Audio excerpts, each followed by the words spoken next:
चुड़ैल बचने की पूरी कोशिश करती, लेकिन तेज धारदार तार से उसके 2 टुकड़े हो गए।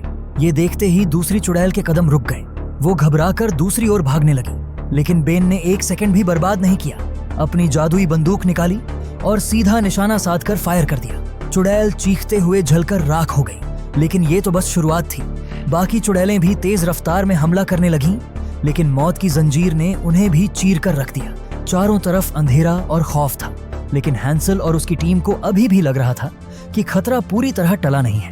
और फिर एक अजीब सा एहसास हुआ। हैंसल को महसूस हुआ कि कोई बेहद खतरनाक चुड़ैल अब भी जिंदा है।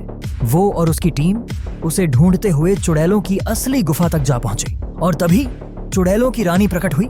रानी ने एक झटके में बेन को पकड़ लिया और उसे हथियार नीचे रखने को कहा।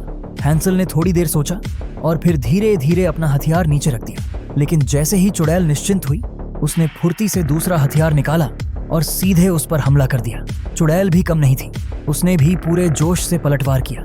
उसकी ताकत आम चुड़ैलों से कई गुना ज्यादा थी।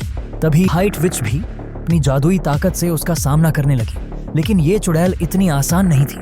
वो गुस्से में चीखते हुए जमीन से आग निकालने लगी और देखते ही देखते पूरी टीम को जख्मी कर दिया। लेकिन ये जंग इतनी आसानी से खत्म होने वाली नहीं थी।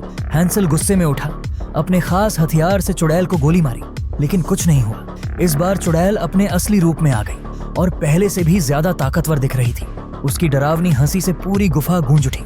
इसी बीच हैंसल की बहन भी वहां पहुंच गई। अब भाई बहन दोनों ने मिलकर पूरी ताकत लगा दी। उन्होंने चुड़ैल के गले में जंजीर डालकर उसे हवा में लटका दिया, लेकिन फिर भी वो हार मानने को तैयार नहीं थी।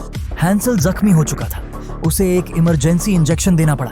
आखिरकार दोनों ने अपनी पूरी ताकत झोंक दी और इस बार चुड़ैल को जलाकर हमेशा के लिए खत्म कर दिया। गुफा में अब सिर्फ राख उड़ रही थी और इस तरह बुराई का अंत हो गया।